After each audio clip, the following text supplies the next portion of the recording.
Fala, futuro paciente, tudo jóia?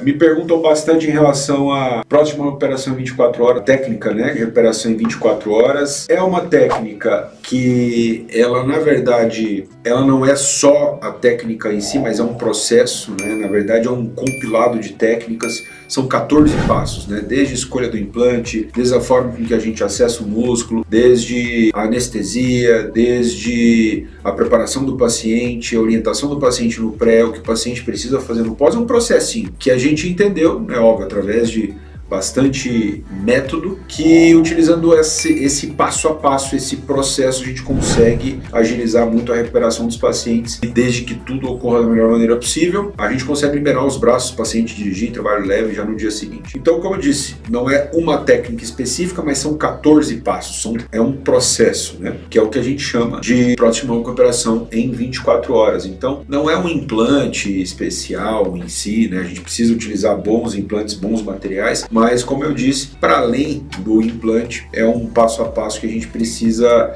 executar. Vocês me perguntam muito em relação à mastopexia, né? Poxa, doutor, é possível fazer a próxima recuperação em 24 horas, né? A técnica em situações que a gente vai fazer mastopexia? A gente utiliza basicamente o mesmo passo a passo, só que tem um passo adicional que é a retirada de pele, né? A gente precisa reposicionar as estruturas quando a gente está fazendo mastopexia. Então, é uma, digamos, é uma situação que não é exatamente a situação da próxima recuperação em 24 horas. Em virtude disso, a gente costumeiramente é um pouco mais conservador. A gente considera uma recuperação mais rápida, né? No caso da mastopexia, 5 dias, a gente libera, dirigir, trabalho leve. No caso do paciente tem uma mama bastante leve. Mas existem situações em que a gente vai tirar pouquíssimo tecido mamário, uma mastopexia super rápida, que a gente consegue já liberar os braços já no dia seguinte. Então, a gente não consegue padronizar absolutamente tudo como a gente padroniza, no caso quando a gente vai fazer o aumento mamário, porque a gente tem mais variantes, né? No caso, a quantidade de tecido que eu vou retirar, o quanto eu vou precisar subir essa areola, o que eu vou precisar mexer mais na mama, né? E aí a recuperação ela vai seguir uma variaçãozinha, muito embora dentro dessa variação a recuperação ela é muito melhor, porque a gente incorpora tudo que a próxima recuperação em 24 horas trouxe, tá? Mesmo as mastopexias hoje, elas nos conferem uma recuperação muito melhor, né? Antigamente seria razoável, comum, a gente pedir para as pacientes ficarem um mês, né, com o braço mais restrito, o braço mais limitado. E isso não existe para as mastopexias hoje, nem para as mamas redutoras, por exemplo, né? Comumente a gente vai liberar, dirigir, trabalho leve ali com 7 dias. Dentro do panorama geral, é uma recuperação bem mais rápida, o que não significa resultado final, né? O resultado final em si, ele vem depois de um processo um pouco mais longo, mas a gente não tira o paciente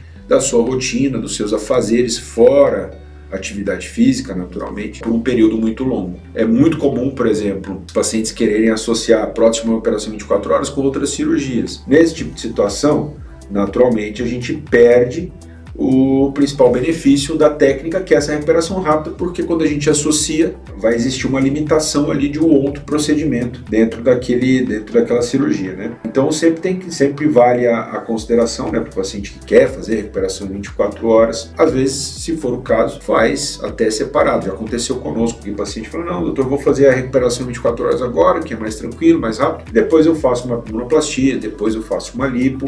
É super plausível e possível de ser feito, porque, como eu disse, é uma técnica que a gente consegue, de certa maneira, facilitar muito, né, com que a paciente volte para a rotina dela. A outra pergunta que é super comum, né, vocês vivem me questionando, e é sempre algo que está na cabecinha de vocês, que é o peso, né? Que é: doutor, como vai ser minha recuperação, né, se eu fizer a cirurgia acima do peso? Dá para fazer cirurgia acima do peso? Eu vejo seus resultados, vejo pouco paciente muito gordinho, enfim. Queridos, assim, antes de mais nada, não é muitas vezes só uma questão de perfil, preferência em relação à cirurgia e tal, mas tem muita relação com segurança. Cirurgias plásticas em geral, basicamente nenhuma vai ficar legal se o paciente está obeso, né, em obesidade, certo? Que é paciente em obesidade? principalmente IMC acima de 30, né, para mulheres. Para homens, acima de 30 também já começa a ter muita limitação, porém a relação peso-altura em homens é um pouco diferente porque tem mais massa magra, né, mais musculatura. De toda forma, evitar fazer cirurgia plástica com IMC acima de 30 porque realmente existe um impacto negativo, insegurança muito grande, e um impacto negativo em relação à qualidade do resultado também muito grande, né? Então, a cirurgia plástica em si não é aquele dá para fazer, né? É a gente fazer para ficar bem, né? O objetivo da cirurgia é melhorar a tua qualidade de vida, é te devolver para a tua rotina, para o teu dia a dia, numa condição muito melhor com que você estava antes. Mas tá, doutor, então um paciente um pouquinho mais cheinho, IMC 28, 29, dá para fazer? Queridos, depende, de novo, é aquele dá para fazer, é a diferença entre o dá para fazer e o recomendável. Você me perguntar, dá para fazer? Dá para fazer. É recomendável? Depende da sua expectativa, porque muitas vezes o paciente tem uma expectativa que não está alinhada com aquilo que ela está entregando para a cirurgia. O que eu quero dizer? Às vezes alguns pacientes esperam, de fato, emagrecer com a cirurgia, né? A gente muitas vezes recebe lá alguns questionamentos e te fala, doutor, eu vou fazer a cirurgia, quantos quilos eu vou perder? Eu falo, peraí, calma lá, né? O objetivo da cirurgia não é fazer você perder peso, é fazer você ficar bem. Perder peso, emagrecer, é uma outra coisa, né? Um outro processo, e que ele é complementar e muitas vezes necessário, né, para a cirurgia, para a longevidade, para o melhor resultado.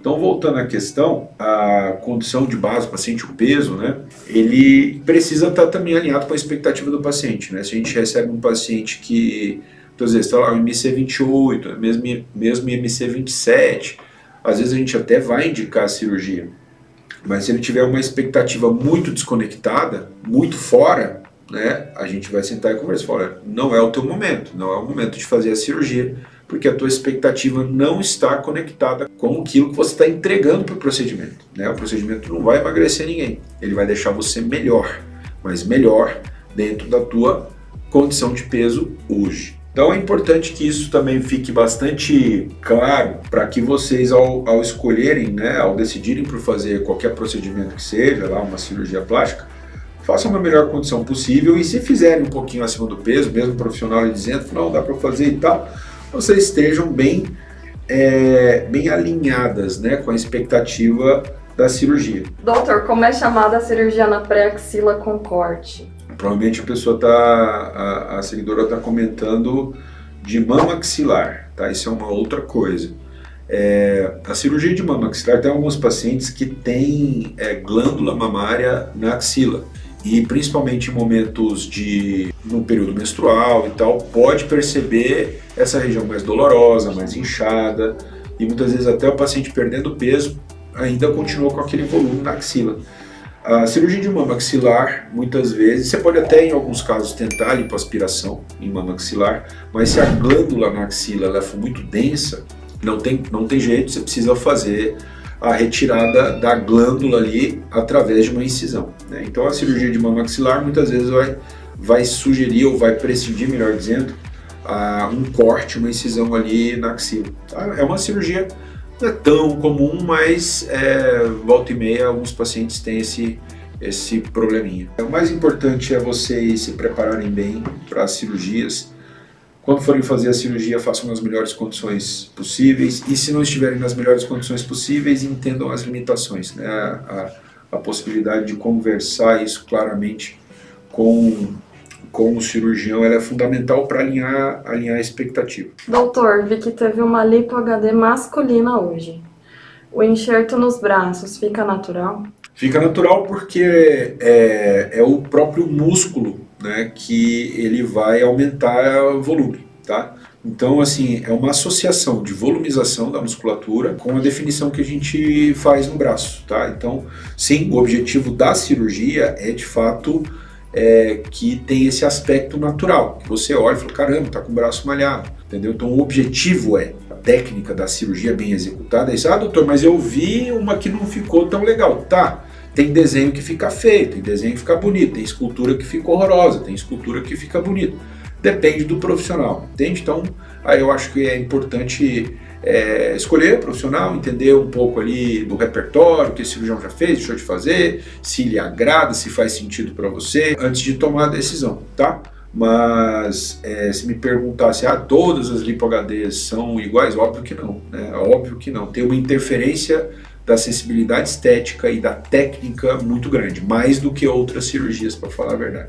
Doutor, o que fazer quando a prótese encapsula? Primeira coisa, antes da gente entrar nessa questão, é importante vocês entenderem o seguinte: implante de mama. Não existe implante de mama definitivo. Às vezes eu recebo aquela pergunta o seguinte: doutor, eu quero colocar implante, mas eu quero aquela técnica do implante vitalício. Não existe implante vitalício porque é um corpo estranho. O implante de mama, ele é um material não biológico, é um corpo estranho, porém bastante biocompatível e com uma boa perspectiva de segurança, previsibilidade do resultado e longevidade. Boa significa perfeita? Não. Boa significa muito boa e aceitável. Qualquer corpo estranho que você coloque no seu corpo, se o seu corpo não conseguir absorver, se o seu corpo não conseguir eliminar, ele vai formar uma cápsula, ele vai isolar aquilo.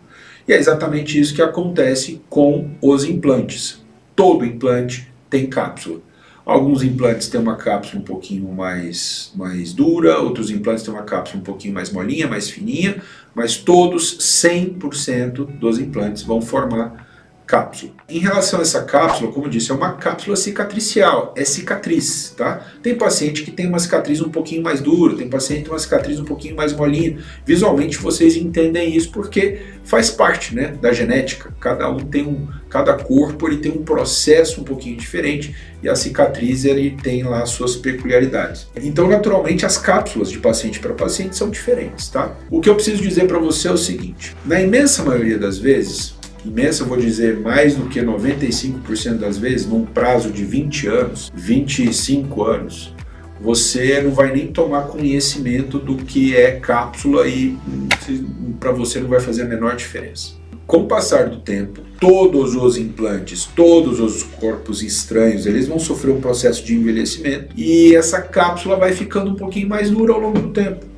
E eventualmente, se você passar 40 anos com esse implante, vai ter uma cápsula um pouquinho mais durinha e talvez você note ali uma mão um pouquinho diferente da outra. E é isso que às vezes acontece. Em virtude disso, às vezes por questões estéticas, às vezes o paciente está incomodado, ou você retira o implante ou você troca o implante e aí vai reiniciar o processo. A imensa maioria das mulheres, tipo 96, 97, 98% das mulheres, vai dar mais ou menos uns 15, 20 anos, o estilo de vida mudou, a mama mudou um pouco, deu uma caidinha, muito comumente a moda, as roupas vão ser um pouco diferentes pelo momento da vida também, e aí é muito comum as mulheres decidirem mexer na mama. E nesse momento você troca o implante e reinicia o processo. Isso vai acontecer na imensa maioria das vezes. Perguntaram se a idade faz diferença quando vai fazer lipo-HD. É uma resposta interessante. Vocês me perguntam muito, doutor, a lipo, faço antes ou depois da gestação? É óbvio, tem um lado que é a questão assim, é uma decisão sua, porque obviamente é uma decisão sua, né? Mas quem sente a necessidade é você e se você deixa para depois, algumas coisas você vai deixar de fazer agora, certo? Mas para além disso, se me perguntar tecnicamente, uma lipo-HD tem uma probabilidade maior de ficar esteticamente mais natural e melhor se a gente faz antes da gestação, porque eu tenho menos interferência da pele e da musculatura. Normalmente antes da gestação a pele é um pouquinho mais dura, normalmente antes da gestação a musculatura é um pouco mais preservada, digamos, a gente não tem nada de diastase. Não quer dizer que se você teve a gestação, se cuidou, tem indicação de lipo que não deva fazer. Pode fazer sem problema nenhum, a gente só vai precisar muitas vezes de mais recurso técnico e tecnologia, né, justamente para melhorar o comportamento da pele.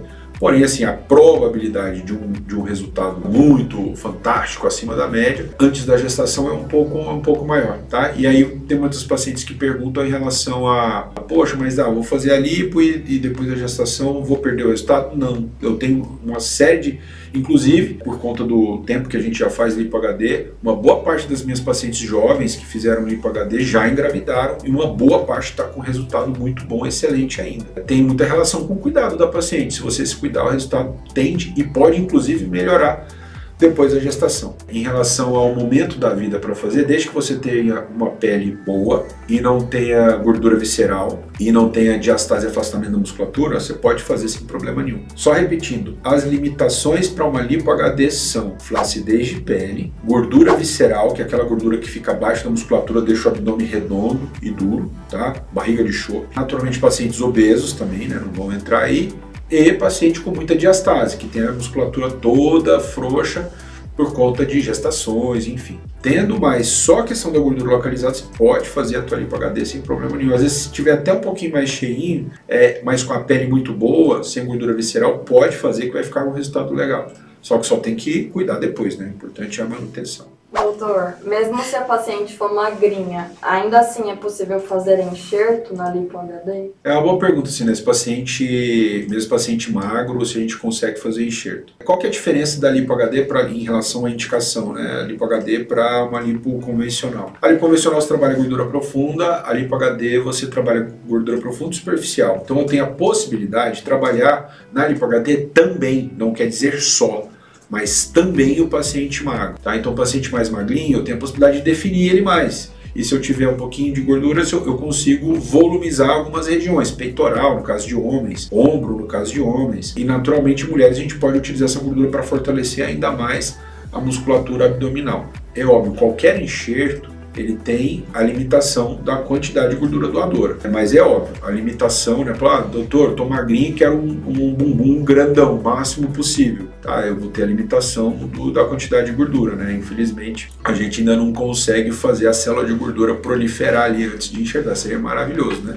Enxerto nas mãos dá certo? Minhas mãos são com veias aparentes. Não é à toa que a gente fala que gordura é ouro, né? Porque a gordura hoje em dia a gente pode utilizar para inúmeras coisas, é extremamente útil, rejuvenescimento facial, a gente pode fazer, por exemplo, harmonização facial com gordura preparada, você pode, inclusive, rejuvenescer o aspecto de algumas regiões, e aí entra a mão. É muito comum você fazer, principalmente aquelas mãos que aparecem muito as veias, né? Com aquela mão muito emagrecida, parece os tendões todos, né? Você pode fazer enxerto de gordura, aí você utilizando mais uma gordura que a gente chama de nanofat, que é uma gordura que a gente passa num transferidor até ela ficar um pouquinho mais fluida, e aí você utiliza nessas regiões para estimular a regeneração tecidual ali. Detalhe importantíssimo, existem células tronco, células que estimulam a regeneração do tecido dentro da gordura. E quando a gente utiliza, a gente pode utilizar a gordura para volumizar, para aumentar volume, ou a gente pode utilizar a gordura só para estimular a regeneração do tecido. Então, quando a gente faz o enxerto na mão, a gente quer um pouquinho de preenchimento, mas também a gente quer muito a regeneração do tecido. Provoca e deixa a pele com um viço melhor, com um aspecto melhor. Então, você pode fazer enxerto principalmente entre os tendões, entre as veias ali, no dorso da mão, para deixar a mão mais bonita. Isso é possível fazer, até assim, não é super comum, mas é relativamente tranquilo, é um procedimento bem tranquilo, com uma boa perspectiva de resultado. Só lembrando vocês, dúvidas mandem no direct. Quem está me acompanhando pelo YouTube, dá um pulo no Instagram. E quem está acompanhando no Instagram, dá um pulo no YouTube. A gente já está com um canal bem grande, com muito conteúdo no YouTube. O Instagram tem mais coisa do dia a dia, mais lifestyle também. Mas o YouTube está bem legal também. Certo, queridos? Guardo as dúvidas de vocês, seguimos, tamo junto.